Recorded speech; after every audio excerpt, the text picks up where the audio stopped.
Oh, I can't believe it. It's like Christmas morning, everyone. The worst character, he's out of here. He's booted. He's going off the island.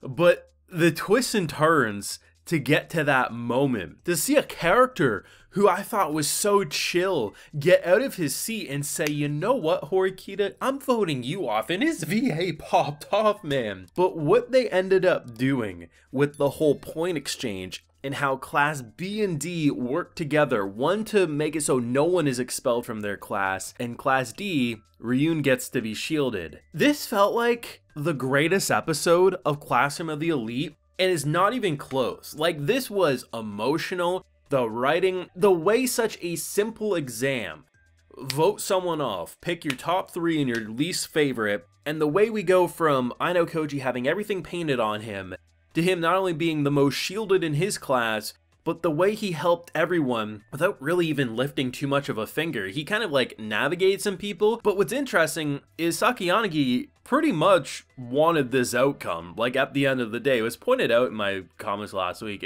most likely the entire reason, you know, Yamauchi is gone is because she didn't like the whole tripping scene before, and ultimately she knew that Aino Koji wouldn't get expelled, so this would probably cause a domino effect of chaos. And honestly, the domino effect was fantastic. I have a full live reaction over on my Patreon. If you want to see my full uncut excitement, it's over there if you're interested. Like, this was perfection. 10 out of 10, best episode of the season. And I think this episode seals the deal that this has become the best season of Classroom of the Elite. This was so good. I was saying it, and honestly, I was convinced Yamauchi was going. Like, it wasn't until a boy got out of his chair and started redirecting his hatred towards Horikita that I was a little skeptical if that would go this way, because she was making sense. She was pretty much throwing it in his face.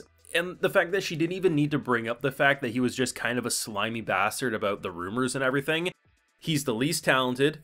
He basically was trying to throw his class under the bus, and he was basically selling his class in order to get a date or a kiss or whatever else it might have been that, you know, Sakayanagi was promising him. And the idea that no one was standing up for him, and then when he it's hilarious because I feel like Koenji as well as Aino Koji are kind of like, they're kind of soulmates in a way, man. Like, they kind of have like a similar vibe. He just is kind of sitting there chilling, but you know, Koenji's also just pretty much having the same type of fun, it feels like. And it was so great seeing that because you were seeing the cracks happen more and more and more. And by the time we left that class scene, you know, everyone is so like, they were petrified. They were nervous. They didn't know what to do. And it helps because basically, you know, I don't think this was all an act from this dude, but when he gets up saying like the idea of selling your teammates out or this or that, like he was pissed. Like his voice actor, I don't know, man. I thought we were in like an Attack on Titan scene where like a character was just like breaking down emotionally. Like the voice actor went in hard and it was a little worrisome. I was like, oh shit, are we actually gonna have like a very split vote going on? Like I know Koji was gonna be safe, but everyone else, I just didn't know.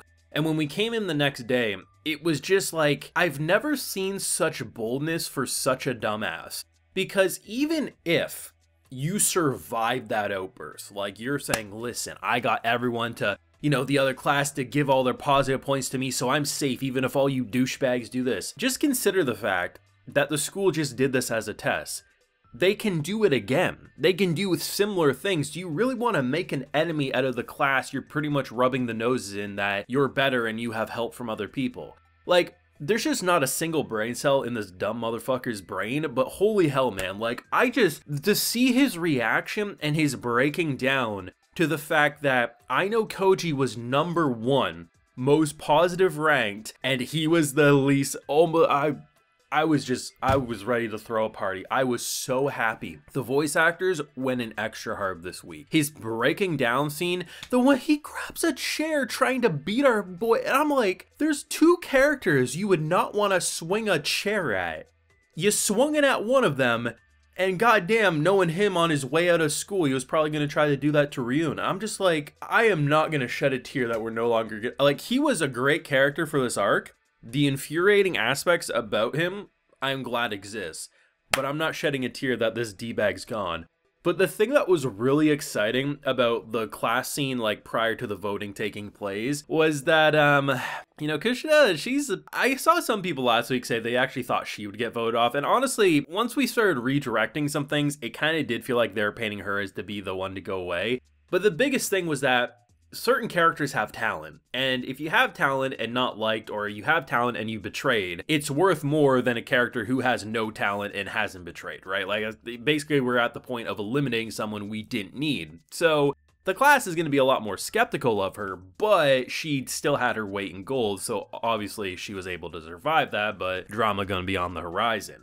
But I think the real shocker about this episode was how B and D class worked together, because we knew our girl was going to potentially date the student council president to get a bunch of points, but that wasn't going to be enough points to protect someone from being expelled. Ryun was pretty much guaranteed to be expelled because he was the most hated in his class. A couple of his friends don't want that to happen, and the way Anakoji just kind of pushes them in the right direction and lets them figure it out themselves, it's so interesting, because if you look at the early stages of Classroom of the Elite, it really felt like it was up to him or Horikita to kind of make everything work in a certain way, but now things are starting, it kind of feels like a well-oiled machine, where just slight pushes in a certain direction can cause such a beautiful storm to occur. By getting Ryun to give all of his points to his friend here, because if he gets expelled, the points are gone anyway, and he's not an idiot, he knows he's gone, so gives the points. They then give the points to her, which allows her to protect someone in their class, and then they will then in return, because now they know no one's going to be eliminated, all the positive points to Ryun, which protects him. Brilliant. Absolutely brilliant. Did not see that coming at all.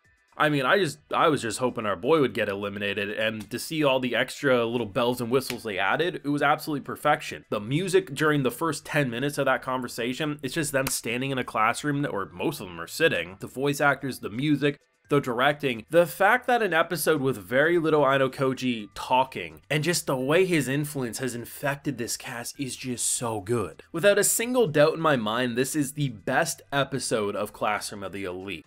And it helps that my most infuriating, hated character, he got voted off the island. I was hoping he was going to take a swing at the teacher so the teacher could just knock the shit out of him, because honestly, man, as soon as she walked into that classroom and he was opening his mouth and she's pretty much just telling him to sit down and shut up, I could tell that she already took a peek at who was going home that day, and she's like, I can't wait to get this smug bastard out of here. But her just like almost dragging kind of giving a pat on the back as you see him crush behind the door, just like, oh, what a pathetic little weasel. I'm so glad he's gone, and I'm most happy that Ryun is still around, because we have to remember, characters who might infuriate us or have done things that, you know, have warranted a lot of targets on their back can be so useful, which is a lot of the characters in Inokoji's class, but Ryun is such an interesting character with where he developed, especially over season 2. I'm so glad he's still safe, but that was a lot of points to use to make it so no one gets eliminated, and with how cruel the school is, I wouldn't be surprised if there's a guaranteed expulsion in another test or two. Let me know what you thought of this week's episode down below. Definitely my favorite episode, but let me know how you're feeling down below. Leave a like if you enjoyed, subscribe if you're new around here, of course ring that bell so you can get notified when I upload more, and like I mentioned, we had that full live reaction over on my Patreon, and hey, while you're over there, I'll also give you a video shout out. So today we have Derek Nickel, Trap Senpai, Bryce DeZangles, Sphinx,